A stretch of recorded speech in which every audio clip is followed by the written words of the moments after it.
मैं तुझे प्रथम गिनती में गिनाता हूं, देवताओं का आधिपत्य तुझे प्रदान करता हूं, सारे देवों में तू प्रथम गिनती में गिना जाएगा, प्रथम पूज्य माना जाएगा।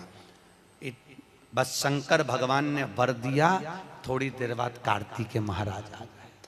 कौन आए? जम के बोलो जरा, कार्तिकेय। और कार्तिकेय जी आए और आकर बोले, पिताजी दंडवत करा, प्रणाम करा, साष्टांग करा, मैं परिक्रमा कर कर आ गया। मैंने परिक्रमा करा। अब इधर तो देवता सब सारे देवता मिलकर अक्षत छोड़ रहे गणेश जी के ऊपर, स्वस्ति वाचन हो रहा, लोग प्रणाम कर रहे, नमन कर रहे, लोग आवाज लगा रहे,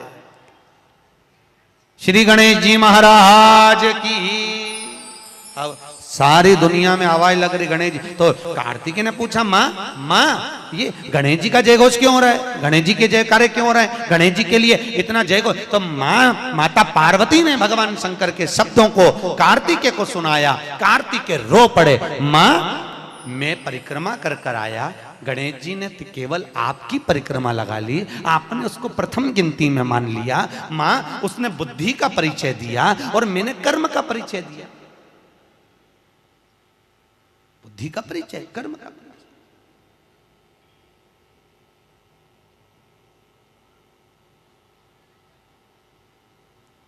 मैंने कर्म कर दिया। महाराज, व्यक्ति को उसके भाग्य का मिलता है कि कर्म का मिलता है?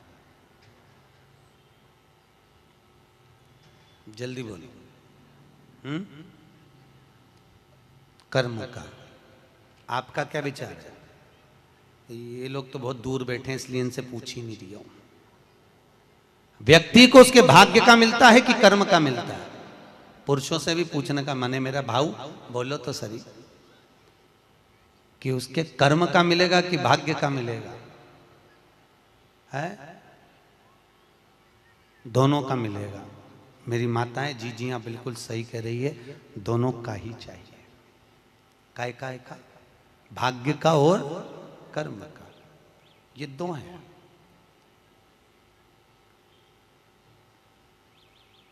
बैंक में एक लॉकर होता है, उस लॉकर में लोग अपनी रकम रखते हैं।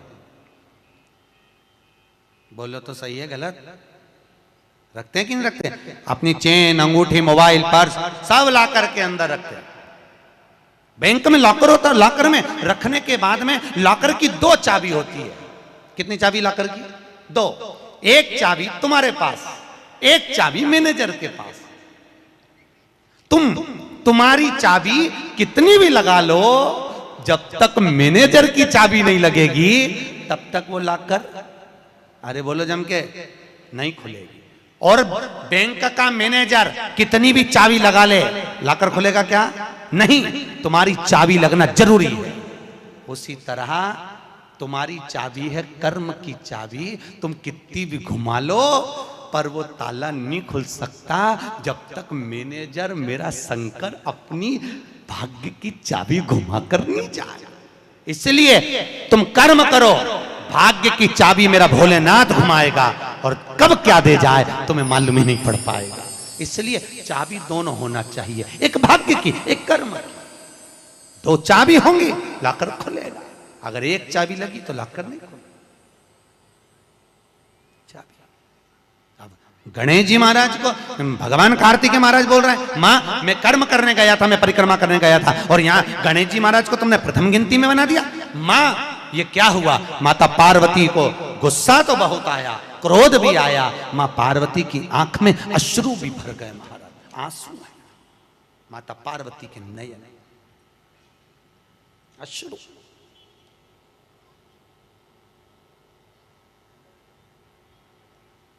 मां खड़ी हो गई। माता पार्वती ने आज खड़े होकर भगवान भोलेनाथ जी से निवेदन करा, आपने अपनी जिंदगी की ये गलती कर दी। क्या गलती? शंकर भगवान पूछ रहे हैं, कौन सी गलती? तुमने गणेश जी को प्रथम गिनती में बना दिया, कार्तिकेय भी तो गया था। अगर कुछ थोड़ा सा आशीर्वाद रखना था तो कार्तिकेय के लिए रखना था, पर तुमने केवल गणेश को प्रथम गिनती में बनाया है, यह तुम्हारी गलती है। तो गणेश जी ने परिक्रमा भी तो करी है। माता पार्वती खड़े होकर शंकर भगवान से बोली, भोलेनाथ मैंने अपनी जिंदगी में आपसे कभी कुछ नहीं मांगा, पर आज तुम्हारी यह पार्वती तुमसे एक वर चाहती है। शंकर भगवान ने कहा, मांग, तुझे क्या चाहिए? पार्वती कहती है, आज के बाद तुम्हारी कभी पूर्ण परिक्रमा ना लगे, आज के बाद तुम्हारी कभी पूर्ण प्रदक्षिणा ना हो, पूर्ण नहीं होना चाहिए। कौन ने मांगा? जम के बोलो, पार्वती। शंकर की पूर्ण प्रदक्षिणा माता पार्वती ने कह दिया, भोलेनाथ आज के बाद ना हो, क्योंकि तुम भोले हो, तुम्हारे आसपास कोई घूम लेता है, तुम उसको कुछ भी निकाल कर दे देते हो। होता है, दो बहुएं होती हैं, एक बहू रहती है पूना में, बोलो कहां? मुंबई या पूना, और दूसरी बहू तुम्हारे साथ रहती है। अरे बोलो जम के, एक दूर रह रही है और एक तुम्हारे साथ रह रही है। पर सास को जो साथ रह रही है ना, रोज पूछ रही है ना, वो अच्छी नहीं लगती। वो जो दूर रहती है ना, उसका गुणगान 24 घंटे करती है। ये डोकरियों की आदत भी बुरी, बढ़िया, बड़ी बुरी आदत। जो पास रह रही वो अच्छी नहीं लग रही, जो दूर रह रही ना, वो दिवाली पे आती है, बस दिवाली पे 30 त्योहार पर आती है, और दिवाली पे आते और आके पल्लू वल्लू लेके मम्मी जी मम्मी जी मम्मी जी करके आई आई करके बस 2-4 बार इधर उधर घूमेगी और सास इतनी खुश हो जाएगी, तुरंत अंगूठी निकाल के चुपचाप रख ले।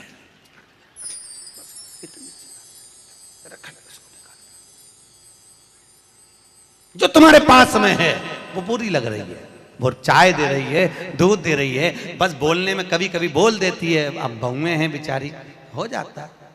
एक सास बहू से कहती है, मैं सुबह 5 बजे उठती हूं, तू 4 बजे उठाकर।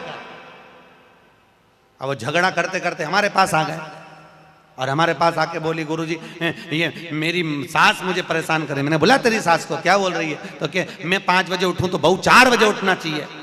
तो मैंने कहा, अच्छी बात बोली, कोई दिक्कत वाली बात नहीं है। एक काम कर, बहू की उम्र है 20 साल, तेरी उम्र है 70 साल, तू 20 साल की बन जा, मैं भी इसको जगाना चालू कर देता हूं। जब तुम, वो कहते हैं ना, सास भी कभी बहू थी। जब तुम बहू थे, तुम भी खूब अलमस्त चकाचक सोते थे, और तुम्हारी सास पहले उठती थी। बुढ़ापे में नींद नहीं आती जीजी, नहीं आती। आती क्या? अरे बोलो तो, आती बुढ़ापे में? मनुष्य की उम्र, गधा की उम्र, कुत्ता की उम्र और उल्लू की उम्र बराबर थी। किस किस की? जम के बोलो। मनुष्य, गधा, कुत्ता, उल्लू, सबको पहचानती हो?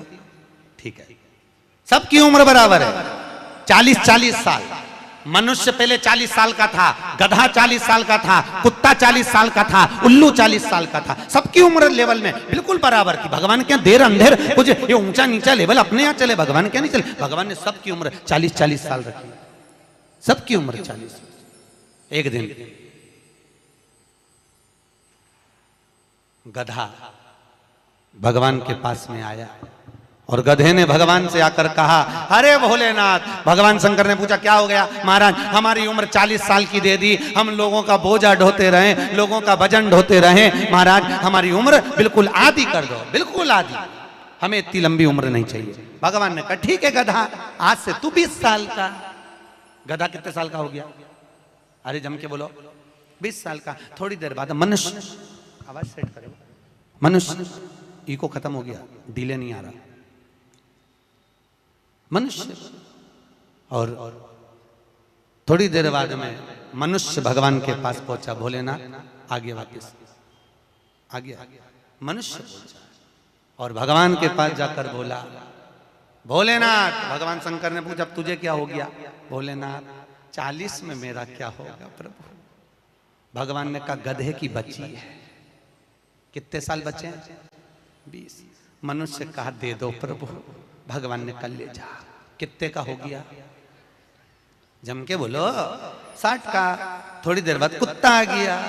कुत्ता शंकर जी से बोला भोलेनाथ। शंकर भगवान ने पूछा तुझे क्या हो गया? महाराज 40 साल की उम्र दे दी, लोगों के दरवाजे पर बैठा रहूं, दरवाजे पे बैठकर झूठन चाटूं, दरवाजे पे बैठ के रोटी खाऊं, दरवाजे पे दुम हिलाऊं और दरवाजे पे से चिल्लाऊं महाराज मेरी उम्र कम कर दो। भगवान ने कहा ठीक है कुत्ता, आज से तू 20 साल। थोड़ी देर बाद मनुष्य फिर आ गया। भोलेनाथ 60 में क्या होगा? भगवान ने कहा कुत्ता की बच्ची है कि चल जाएगी, ले जा। कितने का हो गया? 80। थोड़ी देर बाद उल्लू आया। उल्लू ने आकर कहा भोलेनाथ। भगवान शंकर ने पूछा तुझे क्या हो गया? महाराज 40 साल की उम्र दे दी, रात रात भर जगता रहूं, पेड़ पे टंगा रहूं, रात रात भर मुझे नींद नहीं आती भोलेनाथ, मेरे को रात भर चौकीदारी करना पड़ती, रात भर पेड़ पे बैठा रहता हूं, रात भर वृक्ष पर बैठा रहता हूं, मेरी उम्र कम कर दो। भगवान ने कहा कितनी कम कर दो? बिल्कुल आधी कर दो। भगवान ने उल्लू की उम्र आधी कर दी। कितने साल का हो गया? 20 साल का। थोड़ी देर बाद मनुष्य आ गया। मनुष्य आकर बोला अरे भोलेनाथ। शंकर भगवान ने पूछा क्या हुआ? 80 में मेरा क्या होगा? भगवान ने कहा उल्लू की बच्ची है, चलेगी कि ले जा। कितने का हो गया? 100। अब तुम खुद देखो 40 वर्ष तक मनुष्य अपनी जिंदगी को सही जीता है। कितने साल? जम के बोलो जरा। 40 साल तक मनुष्य अपने जीवन को सही जीता है। खूब खाता, आराम से पचता, खूब डेंटिंग पेंटिंग सब चकाचक, कपड़े मपड़े सब जोरदार, रकम मकम सब पहने, खूब अच्छा लगे। क्योंकि 40 वर्ष की जिंदगी तुम्हारी है तो 40 साल तक मनुष्य अपने जीवन को सही जीता है। 40 के बाद किसकी लगी थी? जम के बोलो गधे की। तो 40 से 60 तक मनुष्य गधे जैसा बोझा ढोता है। बच्चों को बड़ा करना है, शादी करना है, मायरा भरना है, परिवार को पालना है, तो बोझा ढो रहा है। जैसे गधा बोझा नहीं ढोता, ऐसे 60 तक बोझा ढोया। 60 के बाद उम्र किसकी लगी? कुत्ता की। जब 80 की उम्र में आता है तो कुत्ते को दरवाजे पे रखा जाता है। जब तुम्हारी 80 की उम्र होगी तो घर के लोग कुर्सी डाल के, खटिया पलंग दरवाजे के पास हॉल में बिठा देंगे, वहीं बैठे और रोटी भी दरवाजे के पास, चाय भी दरवाजे के पास, क्योंकि कुत्ते को अंदर परमिशन नहीं है। और कोई भी मिलने आया तो वहीं से चिल्लाया बहु, वहीं से आवाज लगा रहा, क्योंकि कुत्ते की उम्र लगी है।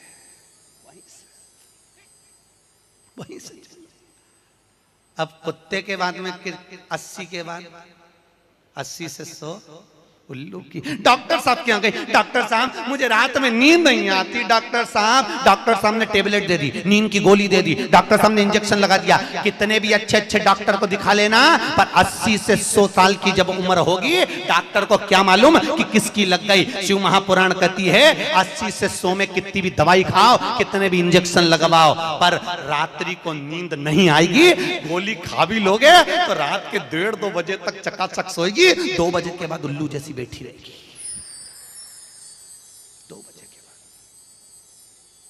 कितना भी खाओ, कितनी भी दवाई खाओ, कितने भी अच्छे डॉक्टर को दिखाओ, पर 80 से 100 में जाग रही। आधी रात को जागे, बहू के मम्मी सो नहीं रही, आई सोई नहीं, आई के मारे नींद ही नहीं आई। अब इसके कौन समझाए उल्लू की लगी, कौन समझाए इसके।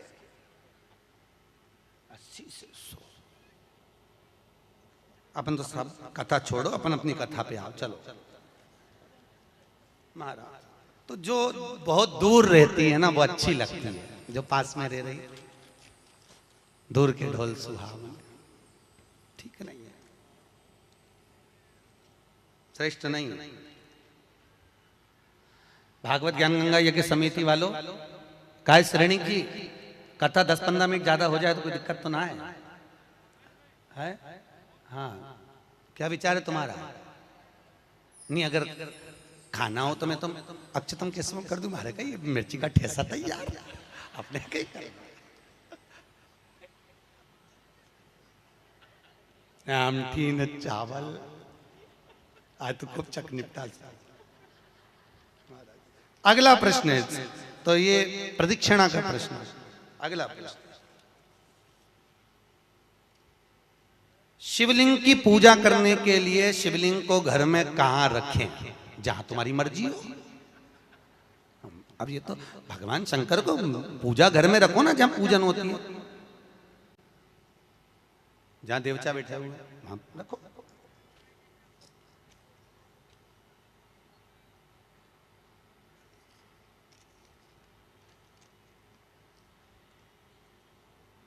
पीपल के पेड़ को सोमवती अमावस्या के दिन 108 फेरी क्यों लगाई जाती है? वाह, बहुत बढ़िया। हमने तो नहीं की कि लगाओ, अब तुम्हारा मन है 108 लगाने का। याद रखना, पीपल के वृक्ष की परिक्रमा करने से वैभव बढ़ता है, आंवले के वृक्ष की परिक्रमा करने से लक्ष्मी बढ़ती है। याद रखिए, तुलसी की परिक्रमा करने से सौभाग्य बढ़ता है। अब 108 मन का लगाओ, चाहे 208 लगाओ, 216 लगाओ, ये आपके ऊपर है। यहाँ आपका भाव होना चाहिए कि हम भगवान को कैसे रिझाएं, कैसे रिझाएं, ये आपका भाव है। उसका फल क्या है? तो उसका फल वैभव प्राप्ति का है, धन प्राप्ति का, यश प्राप्ति का। आप जितनी लगा,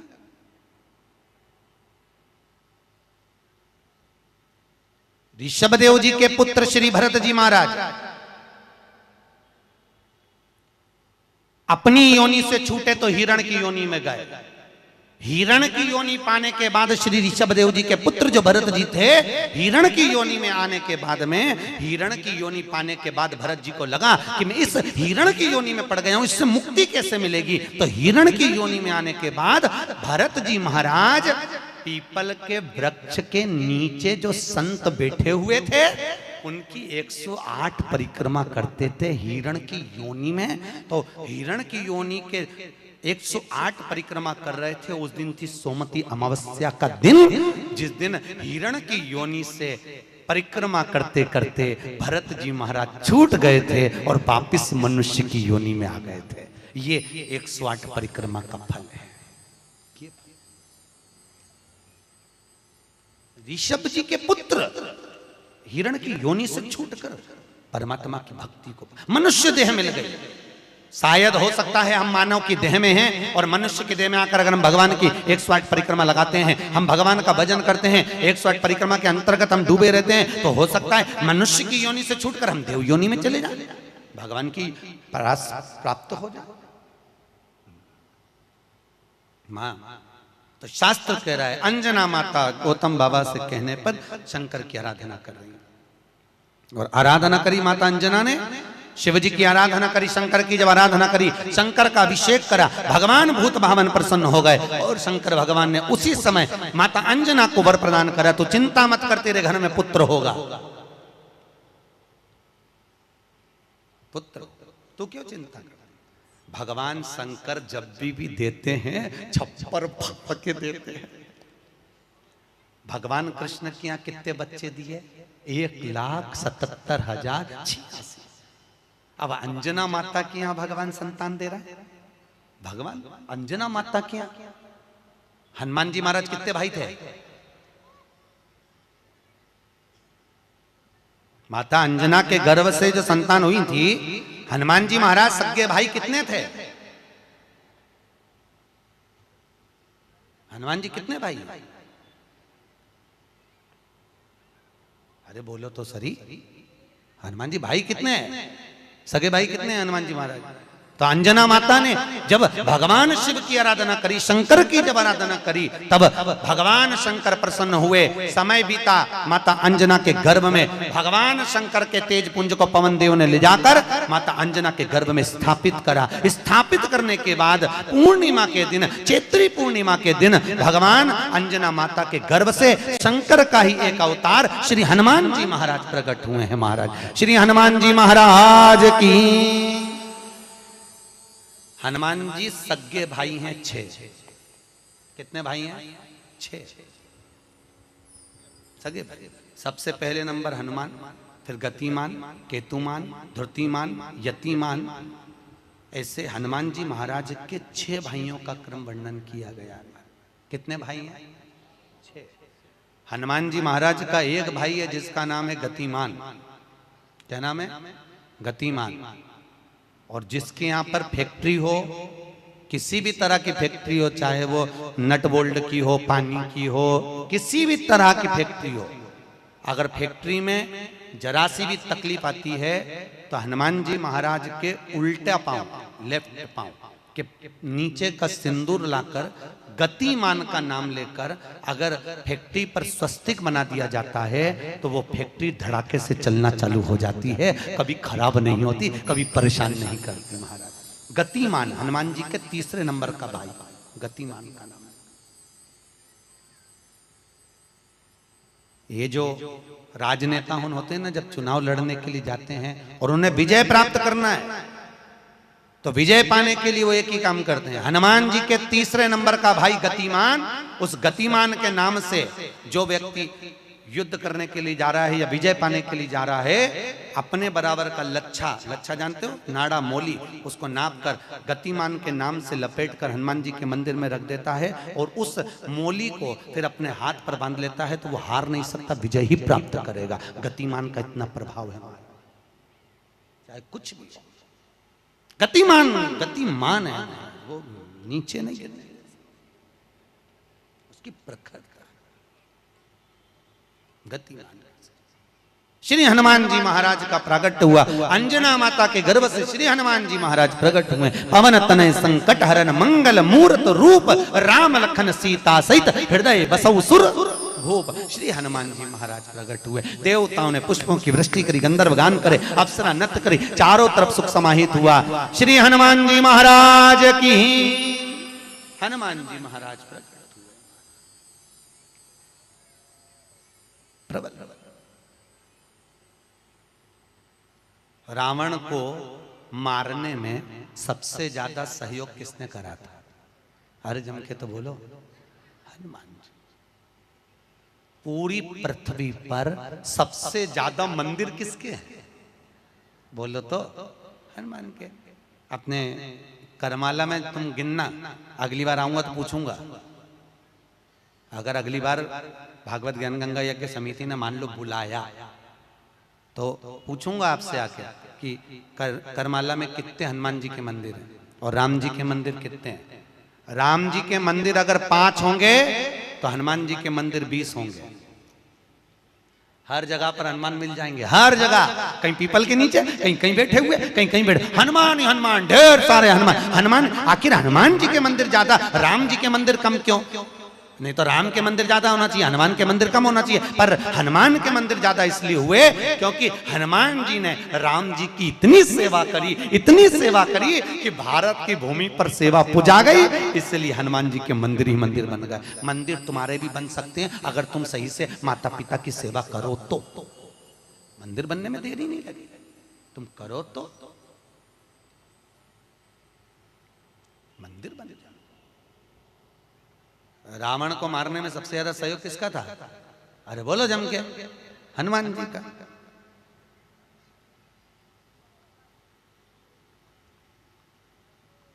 राम जी ने रावण की नाभि में बाण मारा था कि नहीं मारा था? अरे बोलो जम के, क्या था नाभि में? अमृत। तो जब रावण की नाभि में राम जी महाराज बाण मार रहे हैं तो रावण क्यों नहीं मर रहा? मर जा रावण, क्योंकि नाभि में अमृत है, वो तो सूख चुका है, मरे ना। फिर मरता क्यों नहीं है राम? क्यों नहीं मरा रावण? राम जी से 10 मुख हो गए फिर भी नहीं मर पाया, फिर तैयार। फिर विभीषण कह रहा है कि ये रावण की नाभि में अमृत है, मारो। और राम जी बाण पर बाण छोड़ रहे हैं तो रावण नहीं मर रहा, धराशायी होकर नहीं गिर रहा, वहीं की वहीं खड़ा है, स्थिर की स्थिर, मरने को तैयार ही नहीं है। ये भी बड़ी विचित्र सिचुएशन है। मर ही नहीं लिया। चिंता लग गई हनुमान जी को युद्ध देखते देखते। हनुमान जी महाराज समझ गए जरूर कोई बात है जिससे ये रावण नहीं मर गया। भगवान ने इतने बाण छोड़ दिया नाभि में, विभीषण करे नाभि में मारो, नाभि में ही भगवान मार रहे हैं तो भी नहीं मर रहा। हनुमान जी महाराज ने देखा युद्ध अपनी जगह चलता रहेगा, हनुमान जी गए लंका के अंदर पहुंच गए। एक पंडित जी का रूप रखा, संत का रूप रखा, गुरु का रूप रखा और ब्राह्मण का रूप रखकर हनुमान जी अंदर आए लंका में। और लंका में सब सब सब लोगों के हाथ देखने लगे, हाथ दिखाओ, अब सही सही बताया, हनुमान तो हनुमान, सबका भाग्य बता रहा है। इतने में मंदोदरी के पास खबर पहुंच गई कि लंका में कोई ऐसा विद्वान पंडित आया है जिसको हाथ दिखा तो भाग्य बताता है। मंदोदरी निकल कर बाहर आ गई। मंदोदरी ने आकर कहा, ब्राह्मण देवता मेरा हाथ देखकर बताओ कि मेरा भाग्य क्या कहता है। इतने में हनुमान जी ब्राह्मण के रूप में थे। हनुमान जी ने कहा, पंडित जी बोले ब्राह्मण के रूप में, हनुमान जी बोले तेरे पति के ऊपर काल मंडरा रहा है और तेरा पति मरने को तत्पर खड़ा है। पर सुन ए स्त्री, तेरा पति इतनी जल्दी नहीं मर सकता, क्योंकि तेरे पति के पास जरूर कोई राज की बात है। इतने में मंदोदरी बोली, पंडित जी आपने बिल्कुल सही कहा, एक ऐसी राज की बात है, मेरा पति मर ही नहीं सकता। हनुमान जी तुरंत बोले, वो राज की बात या तो मैं जानता हूं या तू जानती है।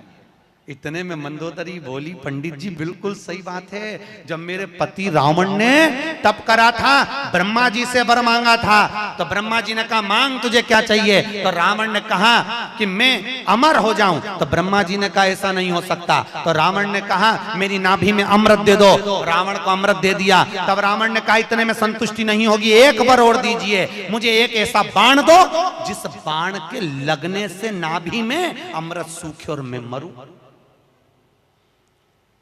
मंदोदरी ने कहा मेरा पति जब तप कर कर आया था, उसको ब्रह्मा जी ने एक बाण दिया था, वो बाण मेरे पति ने मुझे लाकर दिया था। उस बाण को मैंने, जहां मैं शयन कक्ष में सोती हूँ, उस कमरे में मैंने दीवार के अंदर एक खंबे में चुनवा दिया है, सीमेंट से पक्का करवा दिया, वो किसी को मिलेगा ही नहीं। हनुमान जी अपने असली स्वरूप में आए, दीवार तोड़ी और बाण निकाला, राम जी को दिया, राम जी से कहा अब मारो, और जो बाण लगा तब जाकर वो रावण मरा, तब जाकर मरा, नहीं तो राम जी बाण मारते रहते, रावण चकाचक खड़ा रहता, हंसता रहता। वो तो राम और हनुमान।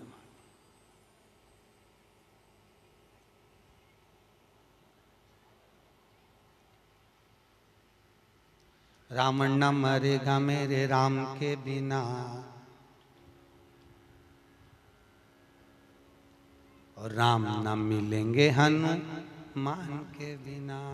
श्री राम जय जय राम, श्री राम जय राम।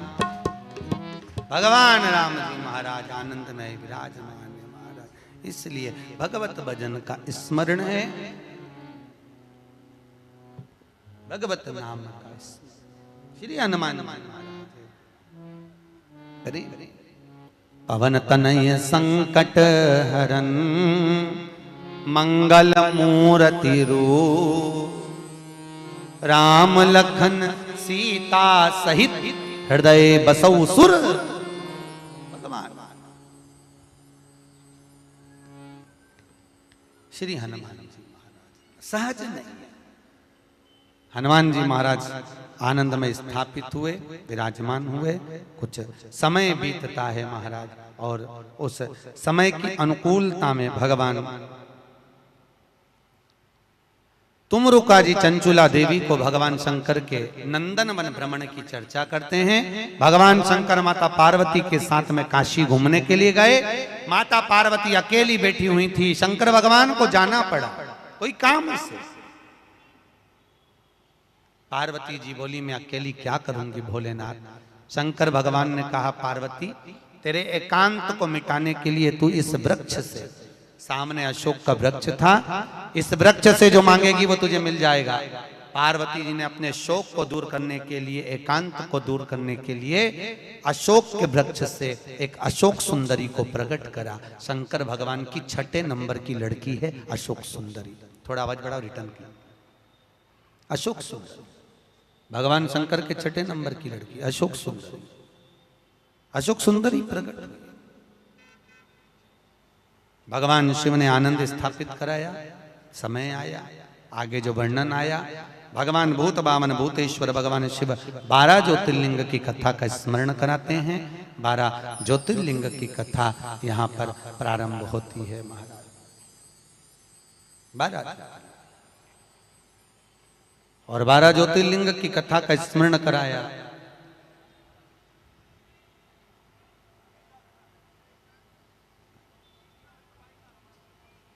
मुख्य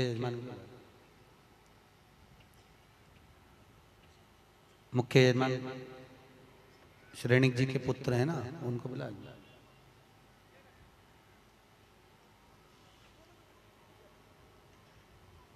दस मिनट श्रेणिक जी जो मुख्य यजमान है रोज पूजन में बैठे हैं, आपके पुत्र और बहू, उनको 5 मिनट 10 मिनट के लिए बुला दो, जोड़े से बिठा दो उनको सामने।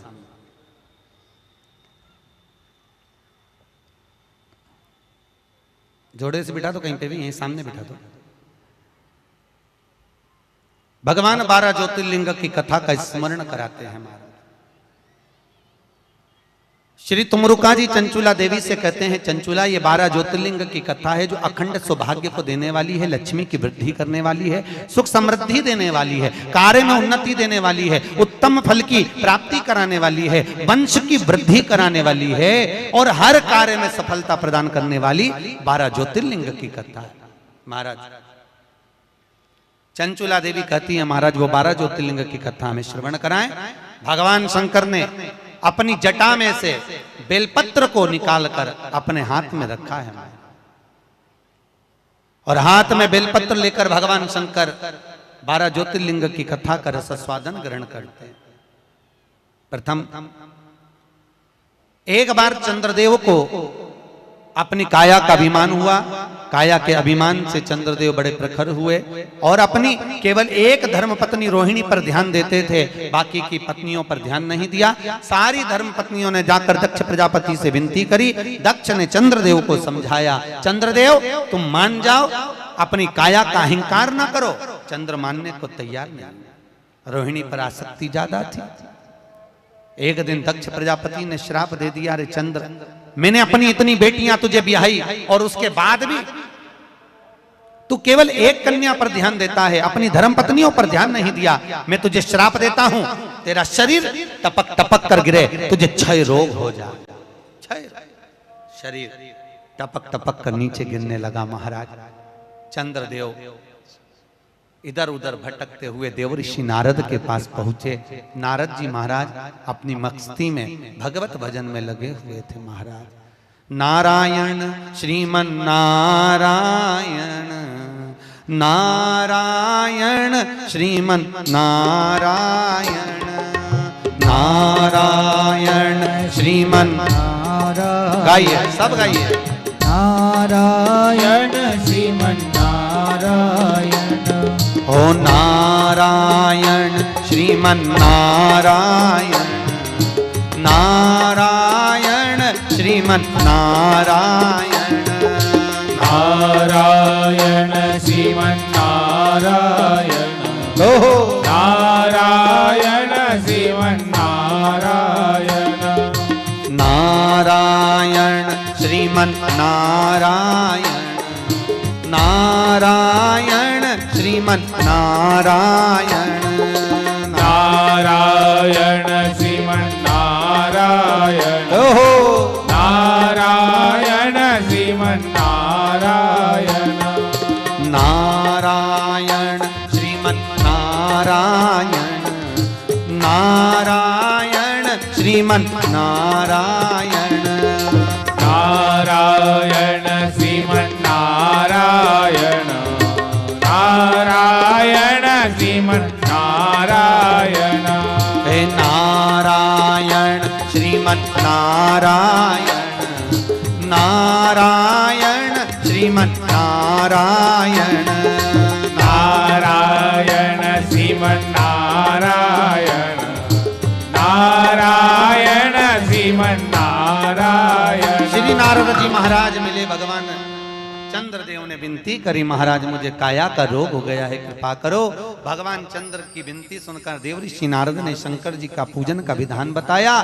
शंकर भगवान प्रकट हुए, चंद्रदेव तुम्हारे काया के रोग को मैं मिटाता हूं, तुम यहाँ पर विराजमान रहना। चंद्रदेव को भगवान ने मस्तक पर धारण करा, सोमेश्वर महादेव के रूप में भगवान शंकर विराजित हुए हैं महाराज। बोल सोमनाथ भगवान की हर हर। अगला वर्णन आया है श्री मल्लिकार्जुन।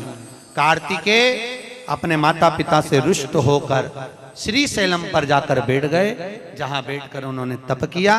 शंकर पार्वती उनको मनाने के लिए पहुंचे। आज भी अगर मल्लिकार्जुन में आप जाकर दर्शन करेंगे तो मल्लिकार्जुन में 2 ध्वजा लगती है, एक सफेद एक लाल। कितनी ध्वजा लगती है? 2, सफेद और लाल। मल्लिकार्जुन का एक नियम है, वो 2 ध्वजा पूरे महीने में कभी नहीं हिलती। हिलती है तो केवल एक अमावस्या के दिन, एक पूर्णिमा के दिन। अमावस्या के दिन सफेद ध्वजा हिलती है और पूर्णिमा के दिन लाल ध्वजा हिलती है। बाकी के समय पर ध्वजा नीचे की नीचे लटकी रहती है, कितनी भी हवा चले पर वो ध्वजा हिलती नहीं महाराज, हिलती नहीं, कितनी भी हवा चले। आज भी शंकर और पार्वती कार्तिकेय से मिलने के लिए श्री शैलम पर आते हैं। श्री शैलम आज भी भगवान आज भी। अब कार्तिकेय जी वहां विराजमान हुए, भगवान शंकर उनसे मिलने के लिए वहां पधारे।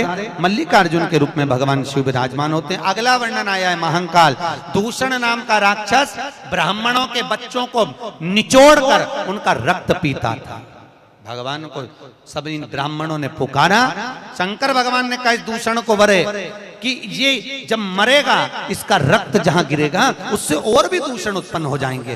तो एक काम करो, भगवान शंकर ने कहा मेरी बहन के पास जाओ। शंकर जी की एक बहन थी, केवल एक बहन शिव जी, जिसका नाम था क्षिप्रिया। क्या नाम था? क्षिप्रिया, जिसको आजकल लोग छिपरा कहने लगे। शिव जी की एक ही बहन थी, क्षिप्रिया। तुम मेरी बहन के पास जाओ और मेरी बहन क्षिप्रिया से कहना कि जब भगवान शंकर अगर दूषण नाम के राक्षस को मारे, जहां जहां उसका रक्त गिरे सारे रक्त को समेट देवे जल के वेग में। क्षिप्रिया ने वैसे ही करा। भगवान शंकर